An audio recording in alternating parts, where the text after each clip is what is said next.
a very critical issue. It's a very critical issue on governance and institutions, the capacity to actually implement and mainstream Nexus activities. So I'm very excited to hear an excellent panelist of speakers. So I'm just going to turn it over now to the team leader of the Nexus Dialogues Program at GIZ, Mariana Rodriguez, or Maria Rodriguez. Go ahead. Thank you, Professor Jacobson. Yes, so my name is Mariana Rodriguez, and I'm the head of the Nexus projects at the GIZ, at the German International Development Corporation. So I'm pleased to be today to give you a brief introduction into our today's session. As Professor Jacobson already said, so we are happy to join forces with all convening partners to host today for you some Nexus solutions. So on behalf of the European Union and the German Ministry of Economic Cooperation and Development, we are implementing the Nexus Regional Dialogues, and our main goal is to institutionalize the WEF Nexus. For doing so, we as GIZ collaborate with the Niger Basin Authority and the Economic Commission for Latin America and the Caribbean, ECLAC, and Global Water Partnership with the Southern Africa Development Community, which today will deliver interesting insights on their work. And so first of all, why is the WEF Nexus so necessary? Water, energy, and food are increasingly scarce resources in many of the regions we work in. We all know that in the long term, these precious resources can only be provided through good cooperation and dialogue between all sectors. It is inherent to the Agenda 2030 goals that cooperation is key to reach the SDGs, regional and cross-sectoral cooperation between governments, civil society, the scientific community, and the private sector. Cooperation that is translated into policies, ideally leading to change. And briefly, what are the benefits of the WEF Nexus? We believe that the understanding of existing interlinkages between the sectors, the positive and negative impacts, is key to augment cooperation that should be ideally formalized within governing frameworks and policies. So what questions are we getting at today? In this session, we will shed light on regional experiences of WEF Nexus institutionalization and governance. Getting at following questions. What are the necessary steps to establish and endorse a Nexus governance framework? How can the benefits of the WEF Nexus approach initiate or intensify transboundary cooperation? What are the lessons learned? So what does it mean to institutionalize the water, energy, food security nexus? Let me briefly outline the WEF Nexus solutions that we will present to you today. Scaling up this kind of thinking to a regional governance level, the Southern African Development Community, together with Global Water Partnership Southern Africa, has adopted a WEF Nexus governance framework. Within this framework, a cross-sectoral working group has the mandate to align sector interests in transboundary projects. It is supporting a regional transformation that will meet Southern Africa's growing resource demands amid some of the most severe impacts of climate change. CEPAL, Economic Commission for Latin America and the Caribbean, has worked extensively on a methodological guideline that serves as a roadmap to promote the adoption and evaluation of integrated planning approaches. It offers solutions to strengthen the institutional and regulatory capacities of governments in the region to adopt the WEF Nexus approach. And finally, the Niger Basin Authority, l'Autorité du Bassin du Niger, will share their experiences on how WEF Nexus evaluation criteria supported the decision-making for screening projects. I'm excited for a vivid discussion thereafter on success factors, challenges, and lessons learned for developing and endorsing WEF Nexus frameworks. Thank you to all you, and back to you, Tina. Tina Schmiers. She's working at the Global Nexus Secretariat. She leads all our communication activities. She will be moderating the session today. Back to you, Tina. Thank you, Mariana. Thank you very much for the welcoming words, Michael and Mariana. Good day, good morning, or good afternoon, wherever you are, also from my side.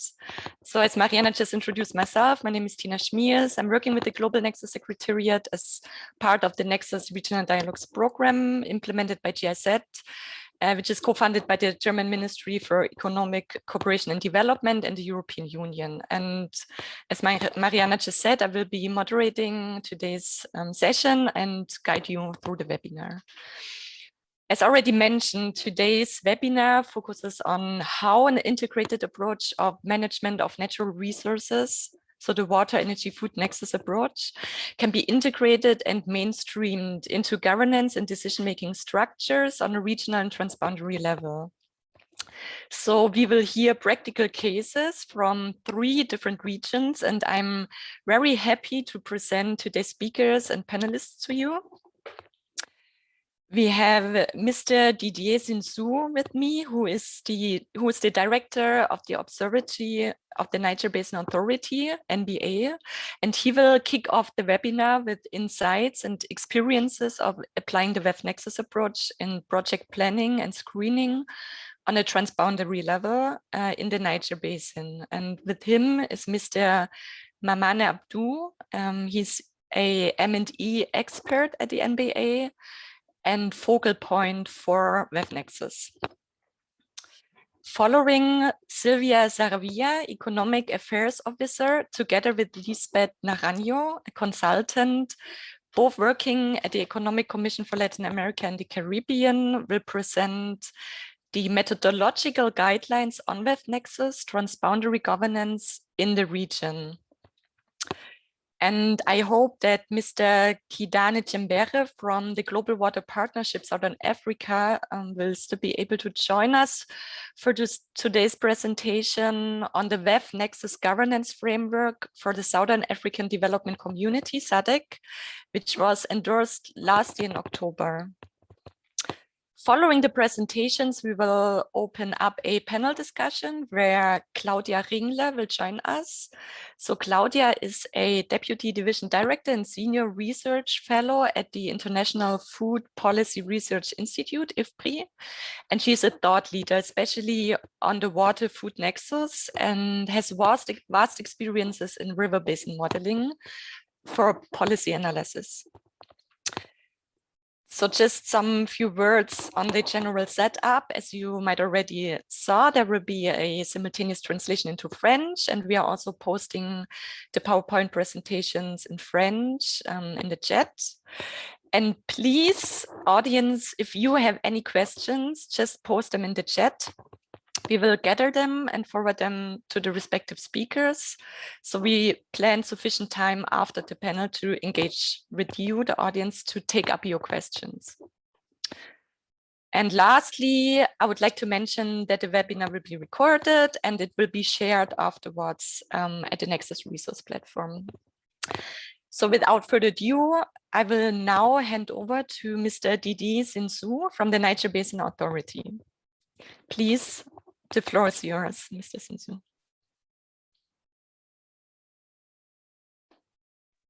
Merci, monsieur le modérateur.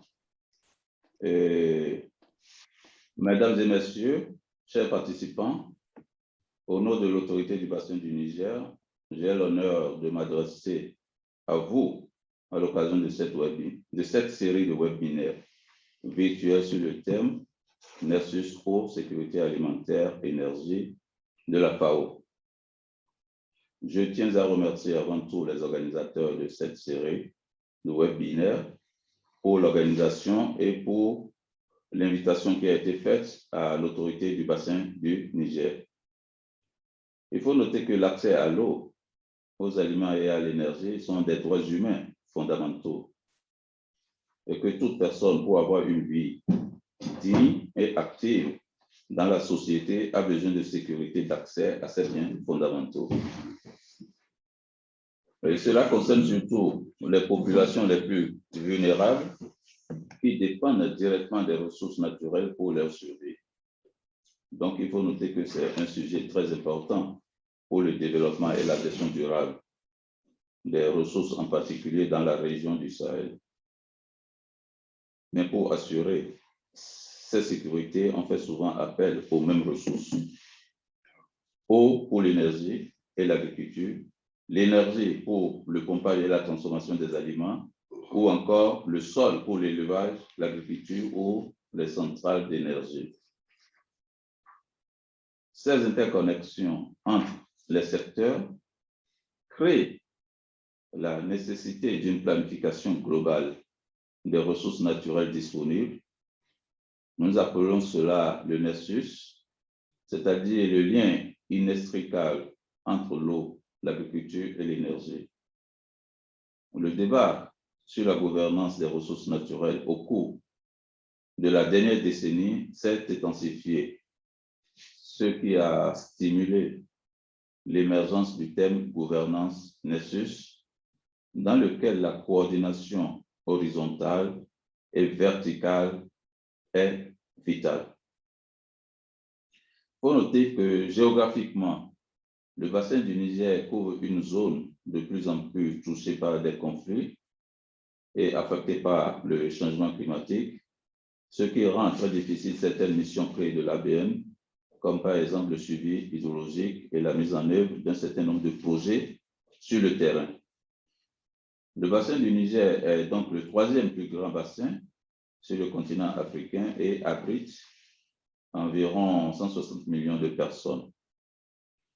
Le bassin est composé de 9 pays, que sont le Bénin, le Burkina Faso, le Cameroun, la Côte d'Ivoire, la Guinée, le Mali, le Niger, le Nigeria et le Tchad. Et plus de 70% de la population du bassin vit dans des zones où la sécurité alimentaire dépend des incertitudes climatiques. Seul un habitant sur 3 a accès à l'électricité. 30% de la population n'ont toujours pas accès à un approvisionnement en eau potable et 75% n'ont pas de facilités sanitaires améliorées. La sécurité de l'accès à tous les secteurs est également remise en question par la demande croissante et les utilisations concurrentes des ressources en eau, en énergie et des sols, la croissance démographique, l'instabilité politique et un réseau complexe au niveau de la gouvernance. En outre, les habitants du bassin sont de plus en plus exposés à des événements climatiques extrêmes, de longues périodes de sécheresse d'une part et de fortes précipitations accompagnées d'inondations d'autre part. Et pour répondre à vos questions de ce jour, en matière de structure de gouvernance de l'ABN face à ces défis, il faut noter que l'ABN est une organisation de bassin transfrontalière chargée donc de promouvoir le développement coordonné des ressources du bassin du Niger dans un large éventail de secteurs. L'ABN vise de plus en plus à harmoniser le développement dans d'autres secteurs comme le reflète sa vision commune qui contient une approche Nexus à son cœur. Elle prévoit donc de faire du bassin du Niger un espace commun de développement durable pour la gestion intégrée des ressources en eau et des écosystèmes associés pour l'amélioration des conditions de vie et la prospérité des populations à l'horizon 2025. En 2007, lors de sa 26e session ordinaire, le Conseil des ministres a invité chaque pays membre à mettre en place une structure focale nationale qui remplaçait les anciens points focaux ABN. Elle joue le rôle de supervision et de coordination des activités de l'ABN au niveau national. Je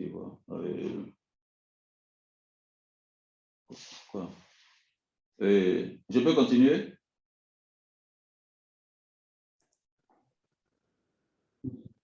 Les structures focales sont chargées de superviser et coordonner les activités de l'ABN au niveau national. Elles assurent l'implication de toutes institutions nationales dans les activités de l'ABN, y compris les ministères de tutelle de l'ABN, mais également les ministères en charge de l'agriculture, de l'élevage, le ministère des Affaires étrangères, des Finances, de l'énergie et autres.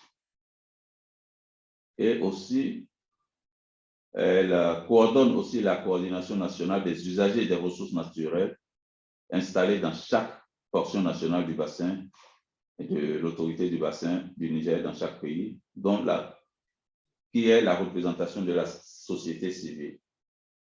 Ces structures sont la base essentielle pour la coordination transfrontalière horizontale, mais également verticale, qui nous permet d'institutionnaliser l'approche Nexus.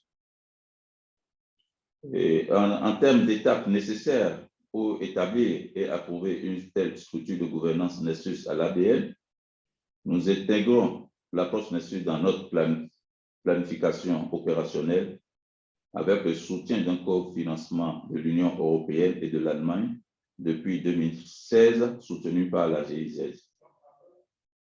En 2018, le projet Nexus, avec le soutien d'une équipe de consultants, a utilisé des outils Nexus afin de renforcer l'approche multisectorielle dans le premier plan opérationnel triennal de l'ABN, qui comprend 350 projets dans le bassin entier. Cette approche a été utilisée pour évaluer les risques et options pour la prise de décision afin de mieux comprendre et gérer les risques complexes liés aux systèmes alimentaires, énergétiques, environnementaux et hydrauliques. Et pour assurer l'intégration permanente du Nexus dans le plan opérationnel de l'ABN, une série de critères ont été identifiés et ajoutés à ceux existants pour la sélection des projets et activités du plan opérationnel. En plus, sur cette base, des discussions ont été menées pendant des ateliers régionaux Nexus en 2018. Des principes ont été identifiés pour l'intégration d'un point de vue Nexus dans la planification de l'ABN. Et pour répondre à votre question, quelles sont les étapes prochaines envisagées pour approuver une telle gouvernance Nexus par l'autorité du bassin du Niger? Il faut noter qu'afin d'augmenter l'efficacité de l'utilisation des ressources, l'approche Nexus nécessite une institutionnalisation dans le travail de l'ABN. C'est-à-dire qu'au niveau politique, des décideurs politiques comprennent l'approche et sont sensibilisés à prendre des décisions en faveur des synergies intersectorielles. Et notre objectif est que cela sera atteint plus précisément à travers l'adoption d'une résolution Nexus par le Conseil des ministres et des chefs d'État de l'ABN en 2022, et d'autre part un renforcement des capacités au niveau de l'ABN et de ses États membres. Cependant, de manière concrète, le projet Nexus phase 2, en développement actuellement et en collaboration avec l'ABN et les structures focales nationales, prévoit donc d'organiser 9 ateliers nationaux suivis d'un atelier régional jusqu'à l'assise du comité technique des experts en 2022, où la version finale de la résolution Nexus sera validée.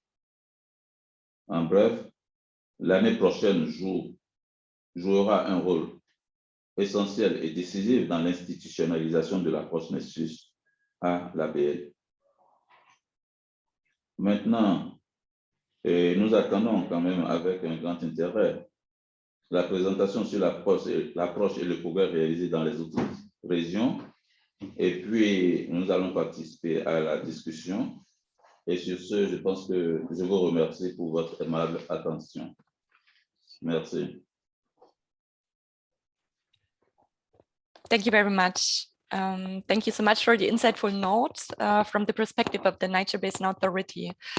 I will now hand over to Silvia Saravia and Lisbeth Naranjo from the Economic Commission for Latin America and the Caribbean, who will present the methodological guidelines on WEF Nexus transboundary governance in the region. and especially in connection to water. We understand water as the main connecting factor across these sectors. And since 2019, we began exploring the more operational side to the adoption of the Nexus approach. And it's a pleasure for me and for my colleague, Lisbeth, to present today to you ECLAC's methodological guidelines for the adoption and evaluation of Nexus-based initiatives. So next slide, please.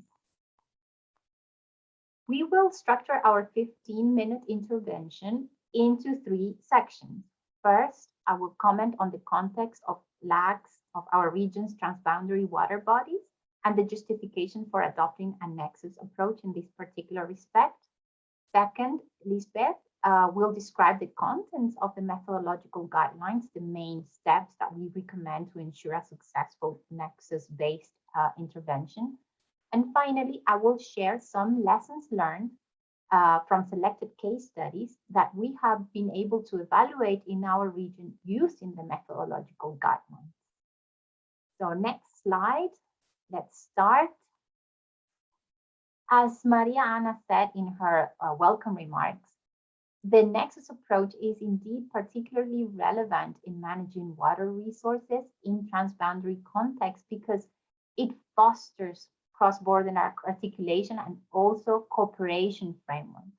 This is particularly super relevant in Latin America and the Caribbean because most countries share rivers, lakes, transboundary aquifers, and in fact, it is estimated that about 70% of our water bodies are transboundary. This is represented in figures A and B in this slide that shows us how hydrological basins are distributed in Central and South America, respectively. You see most of them are transboundary. And figure C that shows the transboundary aquifers of the region. Next slide, please. So basically at ECLAC, we have designed these Nexus-based actions as any intervention, could be policies, projects, programs that involve water, agriculture, energy, and or the environment. And in our definition, these actions have to have an intersectoral nature or require an intersectoral solution. We have found that many sectoral policies are generally uncoordinated or have incompatible objectives with regards to other sectors. And sometimes this leads to low impact, or we tend to duplicate efforts and sometimes are not very efficient with the use of resources. Clearly, this is not a region-specific trait. It's all over our planet and our governments. So from this context, what we seek to promote is the adoption of Nexus approach in policy development to achieve more relevant, coherent, effective, and efficient actions that can be sustainable. This also involves explicitly ways to optimize limited resources and to promote an investment that is integrated and considers synergies and trade-offs. Next slide, please. So one of the key challenges in adopting the Nexus approach is that we see that there is very little systematized evidence on the benefits of the Nexus approach, while at the same time, the transaction costs associated to Nexus-related interventions seem to be very high. So this little evidence, in our opinion, is based on 2 key factors. The first one is that we have a very reduced or limited culture in terms of policy evaluation, which makes it very difficult to know what are the lessons learned, what was the actual impact. And on the other hand, there is also the issue that the approach is relatively recent. So it lacks the trajectory that can help us foster a best practice sharing framework at regional level. So these are obstacles that we need to overcome in our region so that it becomes evident to policymakers that this is the way forward. This is the way to make sure that you invest your money wisely and that you avoid duplication and that you manage to limit any undesired negative effect in a related sector of the WEF Nexus. Next slide. So at ECLAC, how we have decided to overcome these type of obstacles. So we took 3 steps. The first one is to generate evidence from existing cases in the region and to learn and examine what has been done well and what has not been done so well. The second is to develop tools, methodological tools like the one we will share with you in a moment.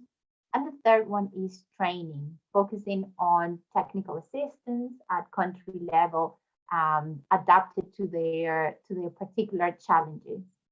And the aim of this is to actually extend the culture of policy evaluation within this comprehensive approach.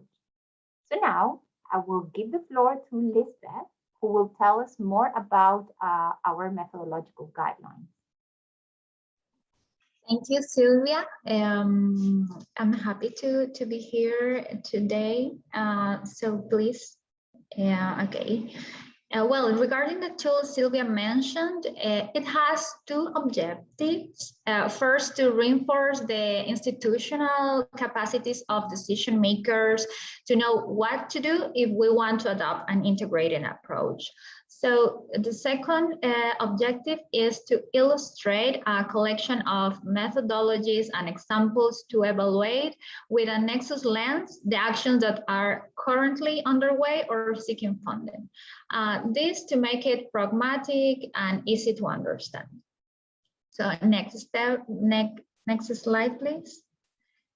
Yeah, well, these guidelines have the following features. The first one is that it uses the policy or project cycle approach to have a structured framework that will show us the way forward. The second feature is that it is elaborated around 4 phases. Additionally, we have included the concept of cyclical evaluation in each of phases, using criteria related to coherence, relevance, effectiveness, and efficiency. So also each phase is very well detailed by steps and provide examples. Now I will briefly tell about you each of phases. Next slide, please.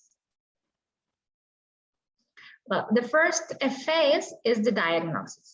So the objective is to have a clear picture of the problem. Generally, a sectoral policy is a complex issue, but here perhaps it's even more complex. For example, if we think of multipurpose projects that seek to solve various problems related to power generation, water for irrigation, flood controls, etc. This problem will be related to the availability of water resources, but also associated ecosystem, efficient technologies, etc. So we have here identified 5 fundamental steps in this phase. So the first one is the problem identification and its causes and effects. Also a regulatory analysis. The third step is an institutional analysis. And the fourth one is the identification of entry points. And the 5 is the evaluation of this phase that is related to relevance and coherence criteria. So next slide, please. Okay, here we illustrate different methodologies that can be implemented for each one of the different steps. And well, I would like to emphasize that, the importance of a participatory process in this phase. Next slide, please. Now we enter to the formulation phase, and its objective is to define the scope of the policy as well as clear, measurable, and realistic targets. So this phase pretends to do an ex-ante evaluation of the intervention With the Nexus approach, this phase should consider all the sectors and actors affected by the policy to ensure a high level of acceptance and equitable distribution of benefits, and also the sustainability of the policy in the long term. So we propose the realization of 4 steps. The first one is the construction of a shared vision and the identification of goals and targets. Second, the identification of measures. Third, the evaluation of alternatives. And 4, the evaluation of this phase that is related to relevance and coherence criteria too. Next slide, please. So in this case, we present methodologies from constructing a scenario based on the theory of change to using the logical framework through the 3 of objectives or even multi-criteria evaluations that should include economic, social, and environmental aspects in all affected sectors. Next slide, please. So now we have here the planning and implementation phase. So the main objective here is to develop an operational plan that details the activities, responsibilities, coordination, and financing mechanisms. So given the complexity of the number of institutions that often must intervene, it is essential to be precise and establish clear coordination mechanisms. When we refer to Nexus action, we are talking about multi-sectoral action that might have a positive element, and this is the possibilities of co-financing. This implies also risk diversification and to contribute to optimizing the use of resources. So here we propose 3 steps. The first one is the development of an action plan. And second, its execution, which should consider, for example, the technical, social, governing, and finance barriers for the Nexus actions work properly. So, and the third step is, as well as the other phases, the evaluation of the phase. So in this case, it's related to coherence, effectiveness, and efficiency criteria. Next slide, please. So in this phase, we recommend, for example, the logical framework as methodological tool. Next slide, please. Okay, and the last phase is the monitoring and evaluation, one of the most important ones, which allow us to monitor activities and investment, warranty transparency, and evaluate the policy to know what the benefits are and if it fulfills its mission. So here there are 3 steps to develop the elaboration of a monitoring plan, an evaluation plan that include process, results, and impact indicators.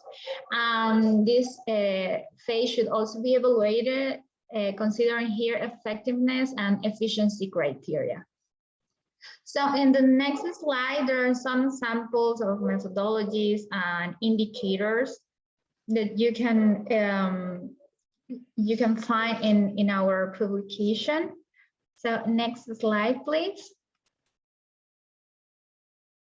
So shortly, and to conclude, I would like to highlight 3 messages about the potential we believe these guidelines have.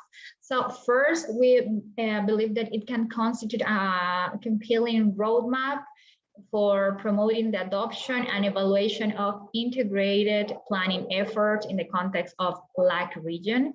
We have also tried to make it practical, and therefore we provide a portfolio of methodological approaches adapted to different levels of available resources. And the third point is the case study we use illustrate the comparative advantages of adopting the Nexus approach. So the next slide, please. Well, additionally, of the publication we did last year, we have also prepared a series of videos that can complement the usage of methodological guidelines, and all the material will be posted on the chat. So thank you very much. And now I give the floor back to Sylvia. Thank you, Lisbeth. So as Lisbeth mentioned, the methodological guidelines were put in practice in the evaluation of more than 10 case studies from the region. 6 of these experiences were compared in a report we published earlier this year. This table here, thanks for changing the slide, thank you. This table summarizes the cases selected for comparative analysis. We had at least 2 countries with the same type of nexus-based action, which allowed us to compare experiences and extract best practices or lessons learned. So here we have cases of integrated water resource management for Bolivia and Chile, or multipurpose dam management for Ecuador and Bolivia, and irrigation policies or programs for Chile and Bolivia. Other case studies that we analyzed but did not include here in this publication refer to biofuel production and nature-based solutions for water conservation and management. Next slide, please. So in this slide, I would like to summarize the selected lessons learned from these national case studies, which are particularly relevant for transboundary settings when adopting a nexus-related action or policy. So the first aspect to highlight is that there is a strong need to enhance dialogue and participation as the basis for the development of inclusive, effective, and socially accepted actions.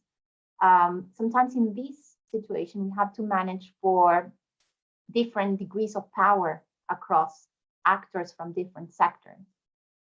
Second, and this is to ensure that you have an effective formulation of alternatives, it is necessary to reinforce the analysis of the causes that generate the problems in order to achieve solutions with a comprehensive and effective approach.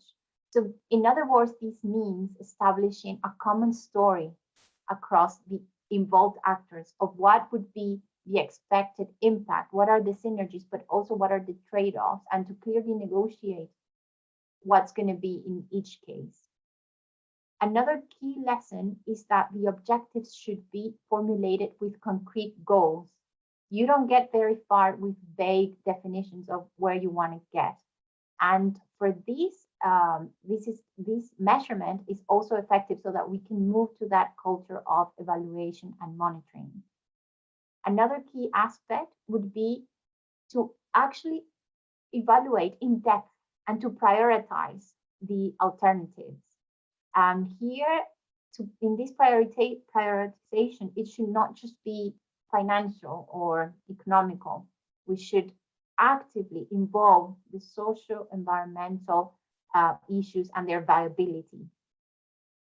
Another main lesson from these exercises is that we should not get lost in the planning process.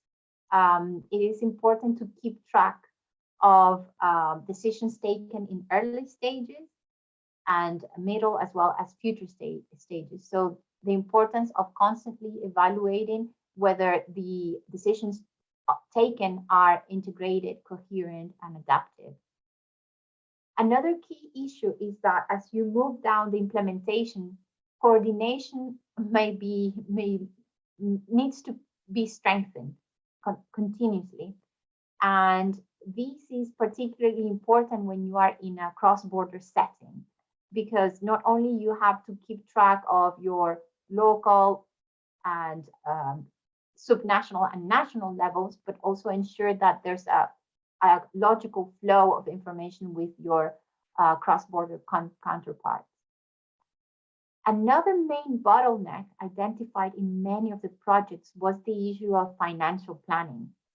Unfortunately, many of them just ran out of resources in the middle of the project. That's why leadership, financial vision are also a key issue to keep in mind. But it's not only the money in itself, there's an issue of political commitment too that should accompany these projects. And lastly, the main issue that we've been pinpointing throughout our presentation is that we need to dedicate sufficient resources to be able to monitor and to follow up the actions that were agreed upon in the Nexus based initiative. So even though all of these are significant challenges at the local and national level, as we identified in the cases mentioned in the table before, they just truly intensify in cross-border settings, and they become crucial to success in these actions. 3 months ago, we participated in a regional training workshop on Nexus to member countries of the Amazon Cooperation Treaty. And the member country representatives agreed with us on the relevance of these lessons, and they focused mainly on lessons number 6 and number 7. So last slide. Next slide. I will just like to share here my email and make myself available for follow-up questions and any comments you might have on our work. I apologize because so far we only have the publications in Spanish, but we intend to translate them at least first to English as soon as we have resources for it. So thank you very much for your attention. Thank you very much, Sylvia and Lisbeth, for the very interesting presentation. I will now hand over straight away to Shamiso Kumbirai from the Global Water Partnership Southern Africa, who will present the WEF Nexus governance framework for the Southern African Development Community SADC. Ms. Kumbirai is a development professional and water engineer working for the Nexus Dialogue in Southern Africa. And yeah, please, Shamiso, go ahead. Thanks. Thank you very much, Tina, and good afternoon to everybody online. I just wanted to say hello. I'm going to switch my camera off given some network issues, but I'm really happy and share a little bit with you about the SADC Nexus Dialogue project that we've been undertaking since about 2017 to date. A bit of background about the project. The overall objective of the project is really aimed at supporting the transformation that's required to meet some of the increasing water, energy, and food security demands within the SADC region, particularly within the context of climate change as well.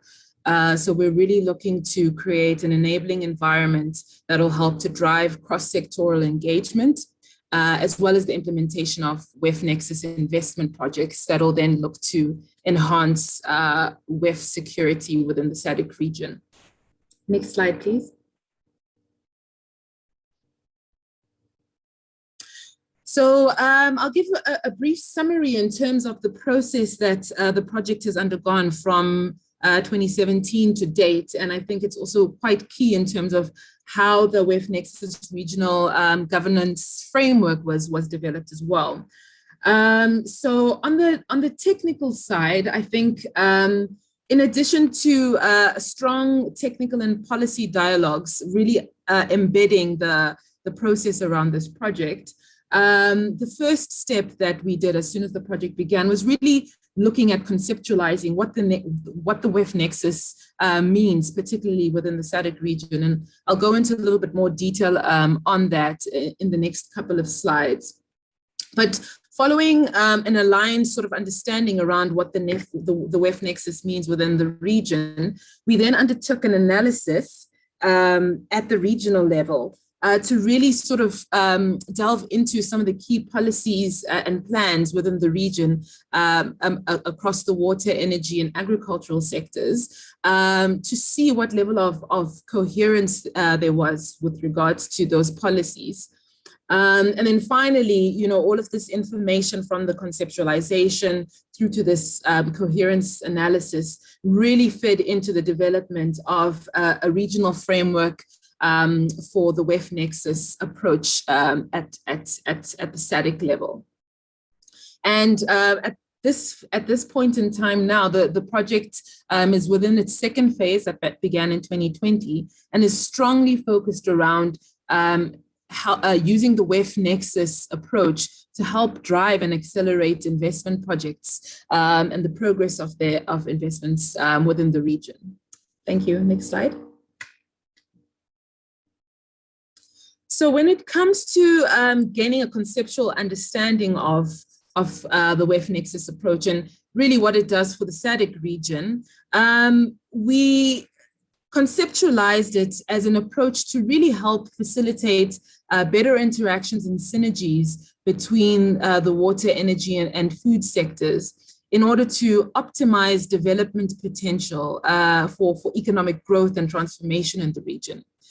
So the two expected contributions of the WEF Nexus approach within the SADC region really aimed at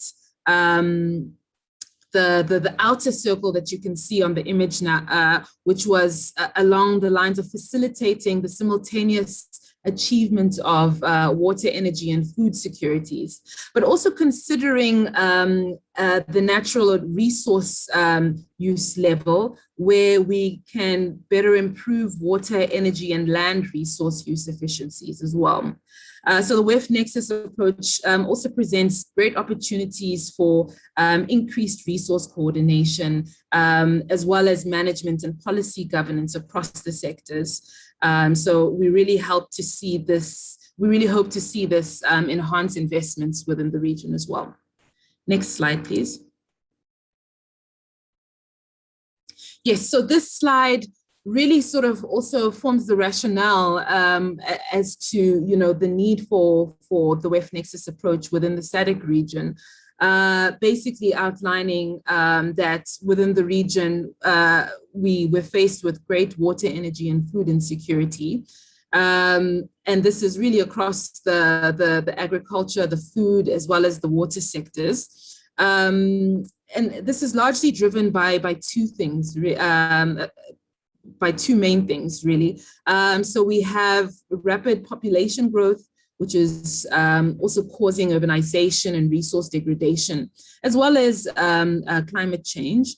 But then there's also the siloed approach that's currently sort of being implemented within the region that sort of leads to inadequate coordination of these three sectors at both the technical, policy, and decision-making levels. So there really is the strong shift and need to shift from a siloed approach to more of an integrated approach of water, energy, and food security planning and investments.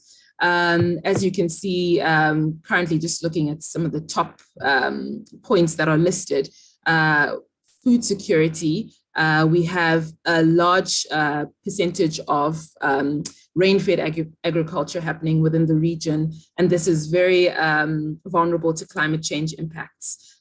From the energy side as well, we have access to energy at about 48%, which really needs to sort of increase as we need to meet the 2030 targets. And then from the water security side, there's still a huge need around increasing access to water and sanitation within the region. Next slide, please. Thanks. So when we look at the distribution of some of the resources within the region, we really begin to see how this is also a bit of a major concern within the region. For instance, if you look at the map that's on the screen, we can see that mean annual rainfall ranges from as low as about 300 millimeters per year in countries like Namibia to up to 1,500 millimeters per year in Congo. So there's huge variation in terms of the distribution of water resources within the region. Similarly, so with energy, as mentioned, only about 48% of the population in the region have access to energy. And this access is also sort of coming in various forms, with distribution of renewable resources also sort of widely varied. Similarly, so when it comes to resources that are available for agricultural activities as well. Next slide, please. Yes, so the following table shows the level of WEF coherence around some of the SADC policies, strategies, and plans. As mentioned, one of the key steps after the conceptualization of the WEF Nexus in the region was really to undergo an analysis to determine the level of coherence across some of the key policies around water, energy, and food. And what we can see is that WEF coherence was greatest with respect to policies and plans, as well as strategies for the water sector, and then followed by agriculture and then the energy sector as well. So policy statements and strategies within the water sector we found were particularly coherent given their alignment to the holistic and intersector focus approach of integrated water resources management with respect to the WEF Nexus. And on the agricultural side, we also found that policies like the regional agricultural policy was also highly coherent with respect to WEF and included sort of numerous cross-sector strategies and plans. But generally, the energy policies and plans showed that they were less coherent, which was a strong area to note in terms of motivations for applying WEF Nexus approach within the region. Next slide, please. So this slide also just shows a little around what was done with the WEF Nexus project from the 2017 to the 2019 phase, where at the national level, we actually developed some country perspective papers that outlined the WEF Nexus from a national perspective.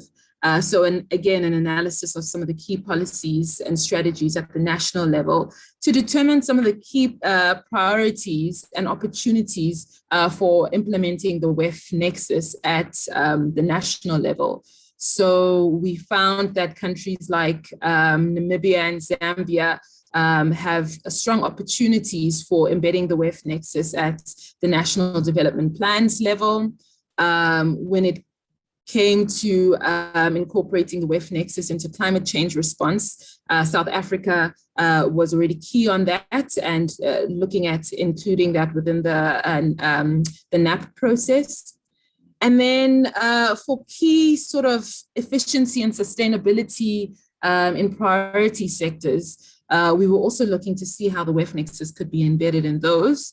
For countries like Botswana, there's the strong focus around agriculture and livestock. So there's strong opportunities around seeing how the WEF Nexus can be embedded in areas like that.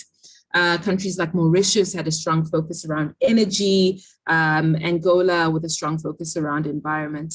So this was done for all 15 SADC member states at the time. And for this next phase of the project that's running from 2020 until 2023, we are revising these perspective papers for all 16 SADC member states, including Comoros at this stage, and looking to see what opportunities there are from an investments perspective, considering the WEF Nexus. Next slide, please. I think you can just scroll all the way, yes, going. So another tool that was developed as part of this project is the WEF Nexus investment project screening tool. And this was developed based on this conceptual framework and defined some of the key WEF Nexus parameters for the region. It's a tool that's been used to identify and screen some investment projects that have WEF Nexus potential. In terms of how the process unfolded, a long list of projects within the region were identified using sources of regional documents and development plans, such as the regional development master plans. We looked at some sectoral programs and basin programs to really develop this long list of projects with this WEF Nexus potential.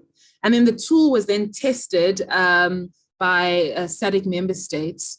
And it was used to identify identify and shortlist about 15 investment projects that have strong WEF Nexus potential and should be prioritized to see how investments can better be accelerated, making use of the WEF Nexus approach. This tool was tested by the member states, and we hope to continue using it as a tool to support SADC in identifying Nexus opportunities for investments within the region. Next slide, please. Thanks. So finally, this sort of all culminated to the development of the SADC Regional WEF Nexus framework, which really looks to guide the institutionalization of the WEF Nexus approach within the region. It's been recently endorsed by the Ministers of Water, Energy and Agriculture in 2020. And it really looks at facilitating the integrated planning and development to support SADC's developmental agenda. It's developed as an organizing mechanism for the coordination of institutions, policies, strategies, and some of the programs to achieve WEF security and also ensure natural resource efficiency. The framework's expected to contribute in addressing some of the main challenges related to the WEF Nexus approach in the region by providing some overall guidance for the coordination of the three sectors at the policy and decision-making level through the WEF Ministers Committee that you see in the box there. And then also looking at coordinating the three sectors at the regional technical level through the Joint Technical Committee. And then further coordination through the units responsible for water, energy, and agriculture within the SADC Secretariat itself through the WEF Nexus Working Group. And then using this WEF Nexus Working Group as a structure to then sort of better coordinate with regional implementing agencies and other partners across the SADC region. Next slide, please. So this slide just basically gives an overview with regards to the process that's unfolded from 2017 to date. As mentioned, a strong component of this was largely founded on some technical and policy dialogues that were held. So this took form in terms of, dialogues at the River Basin organization level. There were also multi-stakeholder dialogues on the WEF Nexus that took place in about 2017. And then in 2019, we also had the SADC WEF Nexus validation workshop, where the WEF Nexus screening tool that was mentioned was also further validated and culminated in 2020, where we saw the adoption of the governance framework by the Ministers of Water and Energy and Agriculture. Next slide, please. Finally, some of the key lessons that have been realized from this project within the SADC region. The first centers around defining the scope and objectives of the Nexus approach. So what was key was really focusing in on that conceptualization stage to have a strong definition around the Nexus approach and where it fits in within the SADC region and how best it can be implemented. The next one was really around securing political support for the Nexus approach. And SADC really has come on board to provide a high level of political support for the WEF Nexus approach. In addition to that, the establishment and facilitation of continuous multi-sectoral dialogues and technical engagement was key to ensuring that the tools developed remain relevant and necessary for member states, as well as implementing agencies to adopt and take on further. And then what was actually very critical, particularly when it came to the WEF Nexus governance framework, was to ensure that the framework, doesn't look to reinvent the wheel, but builds on existing structures as opposed to creating new ones. So many of the structures already mentioned as part of the governance framework were really embedded within SADC already, and the process was to see how they could be better aligned for coordination purposes. And then the last was around considering capacity building as part of the intervention around this dialogues project to help support better decision making, considering the various trade-offs around water, energy, and food. So there's need to sort of generate additional knowledge and information within the region that'll further help to support decision making as well. Thank you very much. Thank you so much, Yamiso. And thank you again for jumping in. Kidana unfortunately couldn't join us due to technical issues. So thank you. So we will now open the panel discussion and also make sure to incorporate some of the questions already posted in the chat. As I mentioned at the very beginning, we are very happy to welcome Claudia Ringler from IFPRI, who's also joining us, or who's also joining our speakers for the panel. And I would like to start to discuss actually the benefits of the WEF Nexus approach in transboundary governance. So Claudia, first question would go to you. So from your perspective, and also looking at these examples that we just heard from the speakers, what are the actually benefits of institutionalizing the WEF Nexus approach in transboundary governance? And how does it strengthen transboundary cooperation? Yeah, thanks for this great question. I mean, I think clearly what we have seen in all three presentations, Niger, Latin America, and Southern Africa, SADC, clearly, I think the Nexus thinking required some form of institutionalization simply because ministries remain single mandate ministries. And we're talking here about the national level. As soon as we go transboundary, it becomes so much more challenging. So what does it mean, a single mandate ministry? So if I'm in the Ministry of Irrigation or Ministry of Agriculture, want to develop an irrigation system, so yeah, I have very clear mandates. I need to increase yields. I need to provide the exact amount of water at the exact right time. But if I were to be asked to report on some additional Nexus indicators, such as how much energy I'm conserving, do I need more energy? Can I actually create energy using solar panels for irrigation? How much am I actually contributing to nutrition beyond just growing any staple crop? So basically, we do need these Nexus Nexus type indicators for these planners to change their design, to change implementation, to also change the kind of actors that they are consulting. And so that's important at the national level, but even more so at the transboundary level. And it just absolutely cannot work without institutionalization. And what are the benefits? I mean, if you go back to Niger, the Niger Basin, Niger alone, per capita water availability per year declined from 500 cubic meters per year to about 160 today. There's no question. Those countries cannot afford to continue single sector thinking. So the cost of using water just for a single use, when you can do multiple, when you can generate multiple benefits, the costs are too high.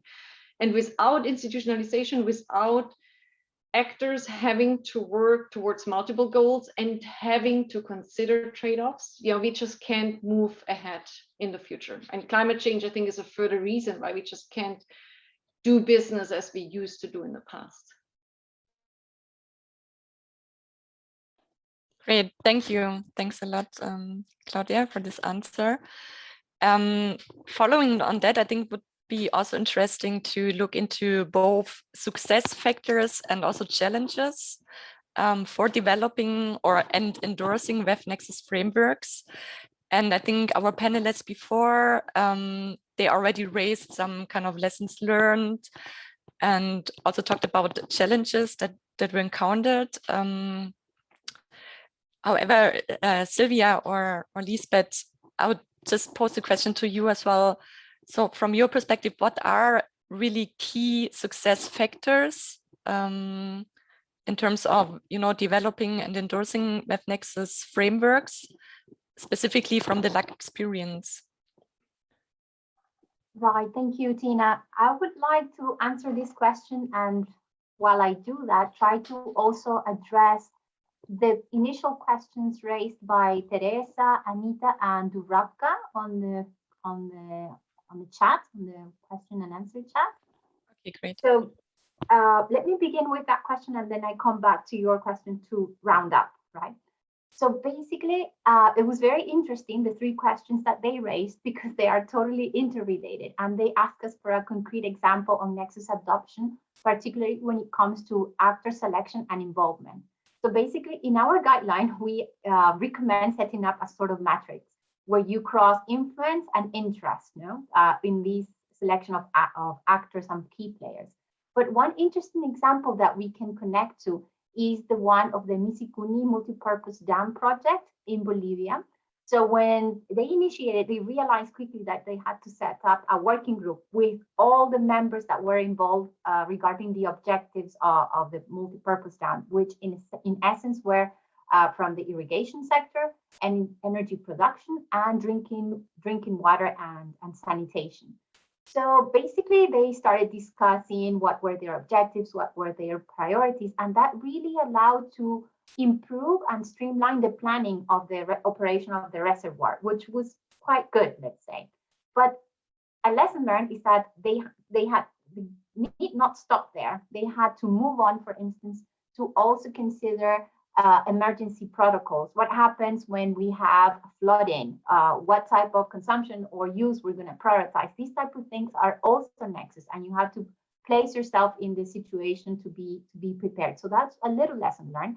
But another one, quite important, is the impact that the decisions of the dam might have on the population.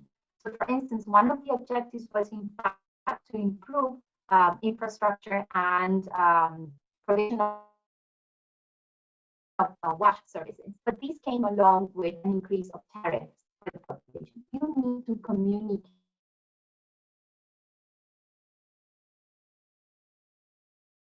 an increase of tariffs.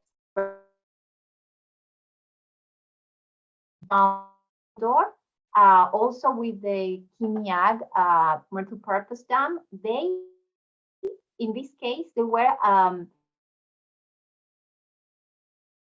should be, disseminated more widely in the region, which is to establish role for each of the actors, considering as well their capacity. So in this project, there was the electric company or the energy sector. There was also the irrigation, but they had a closer interaction with the local population. And besides dividing tasks, for instance, the electric company would be responsible for financing and cleaning and maintenance of the infrastructure of the dam for energy generation. They would also contribute to the irrigation channels upkeep. So they would share some costs across the sectors, taking into consideration that some of them were better off than the other. So there has to be this sense of cooperation too. When you engage, the project is not, I come to represent my sector. You have to create this vision, this shared vision, that we share costs, we share responsibilities, we work towards having a water management that benefits and minimizes the costs. It's not that there are not going to be any trade-offs. There will be trade-offs, but we need to be transparent about them.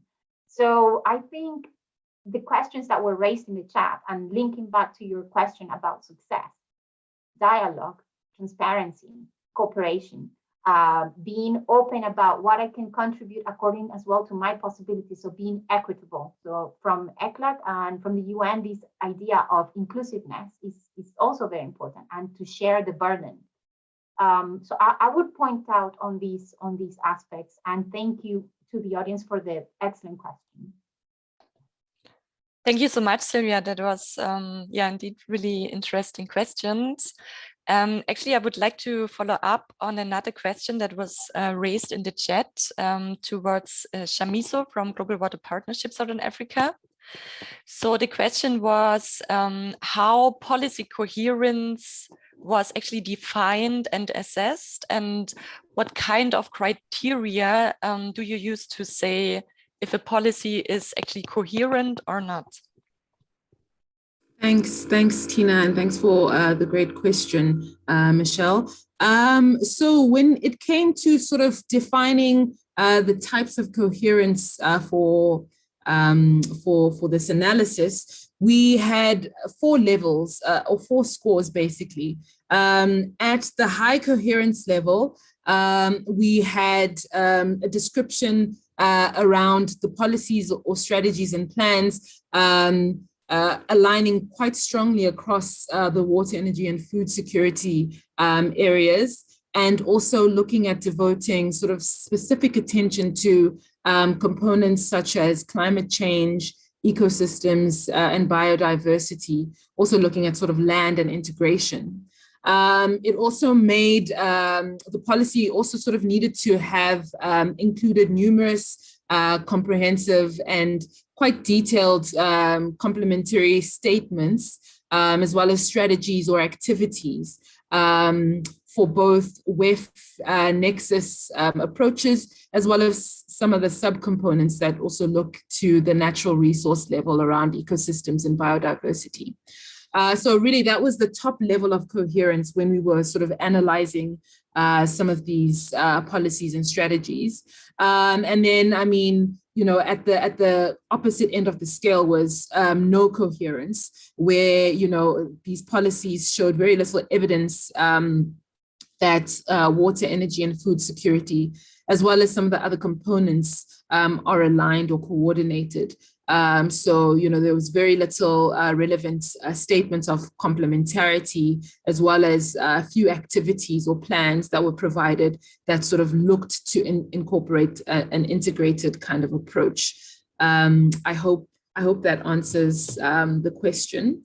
Perhaps, Tina, I can also sort of speak to some of the major challenges that Guido has asked as well. And I'll quickly just point out two key challenges around the WEF Nexus approach within the region. The first was around inadequate coordination of the 3 sectors at policy and decision-making level. And then there was also inadequate coordination of the 3 sectors at the regional technical level. And the key one was also around an absence of a formal structure to really help facilitate coordination of these units responsible for water, energy, and food within the SADC Secretariat, which was really the basis around the development of the WEF Nexus governance framework. Thanks. Back to you, Tina. Thank you very much, Miso, also for taking up the question from the chat. You already mentioned some challenges that you encountered.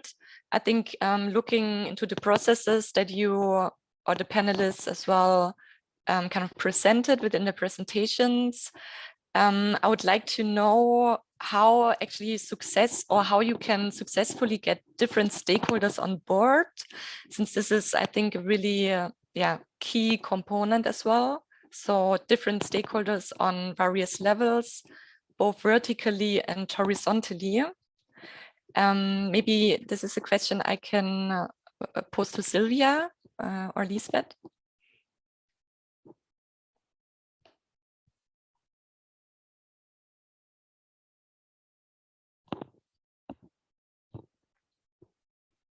Sylvia?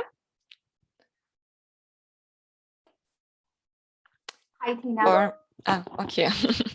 Yeah, so I thought Chamisa was going to answer. That's why I was a bit hesitant to turn on the mic. But actually, I was just reading in the chat, and there was another question about the adoption of Nexus approach in our region and how we are progressing. So I think this also is linked to our next steps. We basically want to go in depth into a project, hopefully following up since the inception, and try to calculate with numbers, giving evidence of returns at economic, environmental, and social level. So we have a couple of public sectors in the region that are interested, and that we hope to be working side by side with them to actually provide that evidence. I mean, and not only because it's always easier to measure the economic impact, no, but we need to move forward to make sure we have measures for the environmental impact of our decisions, right? In terms of emission, in terms of pollution. And that's where we have our biggest gap. And that's why sometimes the Nexus, we think it doesn't go further than that. So actually our chief of unit, we're very lucky because she started this year with us, and she's here, Ryan Quiroga, and she brings with her a lot of experience in terms of statistical training and information. So for the coming years, we think a good strategy and to help countries really adopt the Nexus is to provide this evidence about the different benefits that you can get with precise measures of key indicators in terms of social, environmental, and economic aspects of yes, it's true, there are high transaction costs when you engage in a Nexus implementation. But these are the benefits that you can reap, always considering sustainability. So we feel very lucky that we are strengthening our team in this respect. And let me just point out that we are water and energy unit.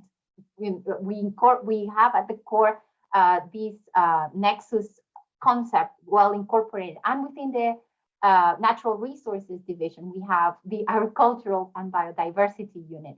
So we feel that we are in a good place to move forward, to collect this evidence, hopefully with the German cooperation coming soon in the coming years, to provide this type of analysis and continue fostering the adoption. I don't know if maybe Ryan would like to comment on this vision for the future. Thank you, Silvia. Well said. Just hello to everyone. I'm the Chief of Energy and Water for ECLAC, and yeah, we're moving forward with a lot of strength in order to be able to implement and expand our vision through our methodology with the new countries for the upcoming 3 years period, I would say, in terms of the water, energy, and food Nexus, but also strengthening the capacities of countries to produce the evidence, the quantitative evidence, that it's one of the problems, not only the political coordination and institutional collaborations that we already sort of know how to navigate through, because ECLAC has a lot of prestige and it's a very sought after party in the region, but also the quantitative evidence and the strengthening of the statistical systems that also need to be institutional, interagency based for being able to cope with the production on a steady manner of these water, energy, food nexuses. I mean, it's key, it's important, and we're working very hard and very committed from the first authority of our institution in ECLAC that is supporting us in order to move, urging us to move into this direction in terms of strengthening the capacities of countries, networking and observing through indicators that are comparable and well produced for policymaking to be stronger and evidence-based. Thank you. Thank you very much, Ryan. Since you just brought up this important point of quantitative evidence and statistics, I would also like to raise the questions or pose it towards Claudia. So what do you think the role of decision support tools actually, what it is, what it play, and if you can provide some examples of decision support tools in the frame of WEF Nexus institutionalization? Yeah, just quickly, I think it has been an exciting discussion so far, lots of examples shared, lots of similar challenges. Yes, so decision support tools, I think, are particularly needed once we look at these environmental impacts. We already heard that that's one of the largest challenges, talking about agricultural development or putting another energy system in place. We can talk face to face, but once we want to consider the climate change impacts on water resources, once we want to really consider or avoid harm on, for example, wetlands that are downstream, we we really need to use decision support tools as well.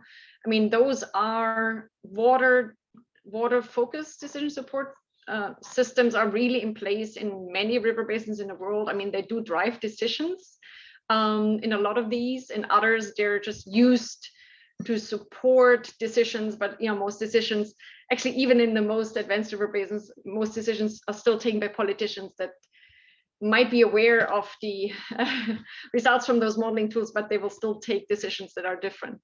So really to emphasize, we do need those support tools more than ever before, given the increased scarcity of natural resources. So we really can't get it wrong. We have very little water per capita available in many of these countries.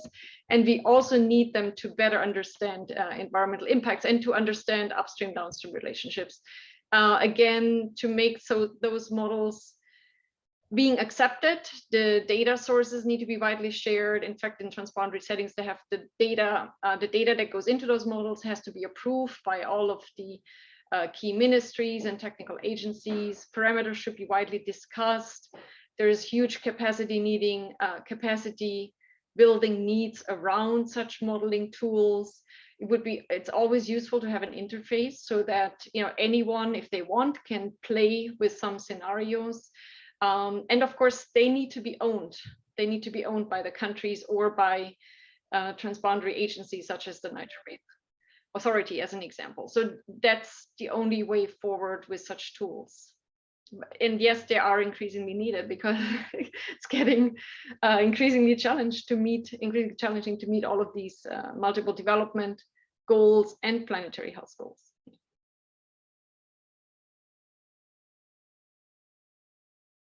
Great, thank you, Claudia, for responding to that question. Maybe we can take up one last question before closing, since time is running.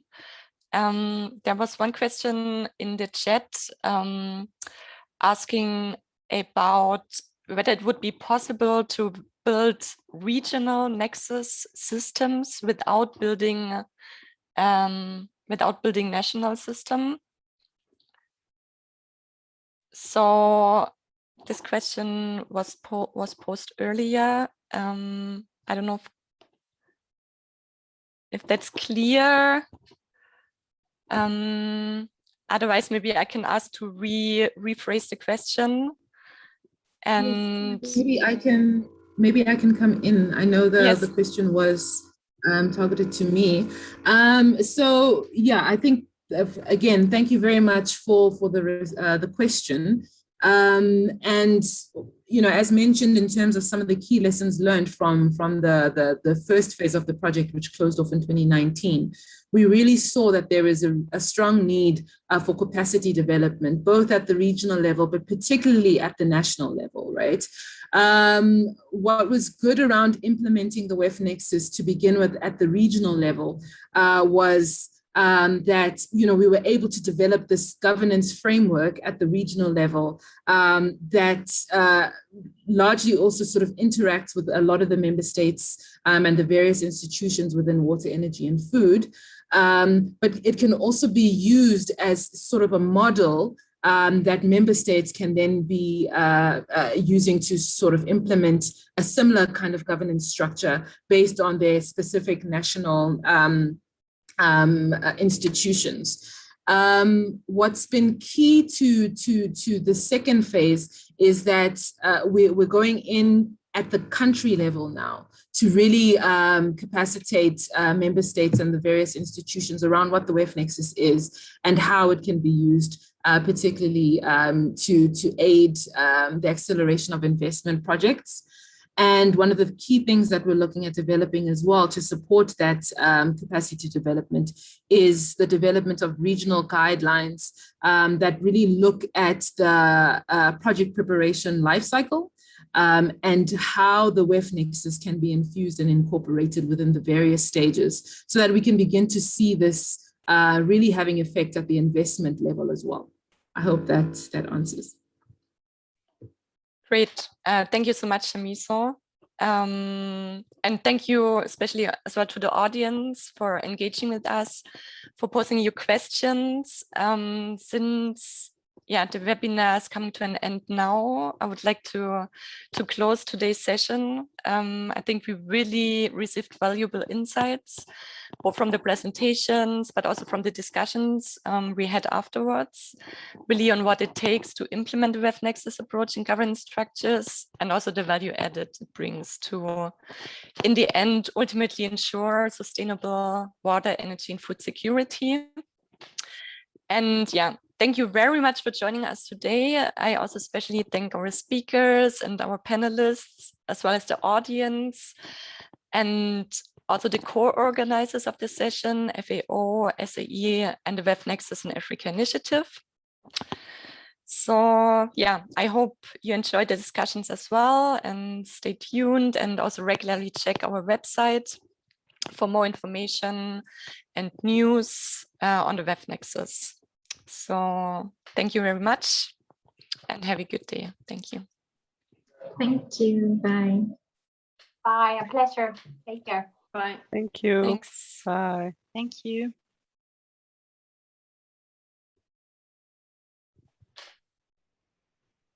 Bye.